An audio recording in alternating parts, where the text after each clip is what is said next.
नमस्कार। आपका आपके YouTube चैनल हम और तुम पर स्वागत है। आज आपके लिए लेके आए हैं दशरथ जी का विरह गीत। जब रामचंद्र जी वनवास को चले गए थे तो दशरथ जी राम लक्ष्मण सीता जी के लिए कैसे परेशान थे, कैसे व्याकुल थे। तो सुनिए ये प्यारा सा भजन। लाइक करिए, सब्सक्राइब करिए, कमेंट करिए, शेयर करिए। सुनिए एक प्यारा सा भजन। दशरथ तजत परनमा रामचंद्र तोरे करनमा। दशरथ तजत परनमा रामचंद्र तोरे करनमा। जे राम रहे मेरे प्राणों से प्यारा, जे राम रहे मेरे प्राणों से प्यारा। उनको मिला है बन बसवारा रामचंद्र तोरे करनमा।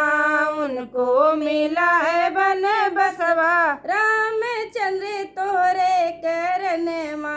दशरथ तजत परनमा रामचंद्र तोरे करनमा। दशरथ तजत परनमा रामचंद्र तोरे करनमा। जे सीता रही मेरे आँखों की पुतली, जे सीता रही मेरे आँखों की पुतली। ओए होई गई है सपनमा रामचंद्र तोरे करनमा। ओए सीता होई गई सपनमा रामचंद्र तोरे करनमा।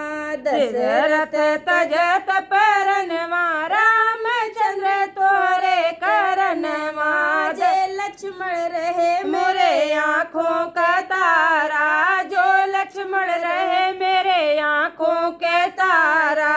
उनका लगा शक्ति बनवा रामचंद्र तोरे करनमा। उनका लगा है शक्ति बनवा रामचंद्र तोरे करनमा। दशरथ तजत परनमा रामचंद्र तोरे करनमा। दशरथ तजत परनमा।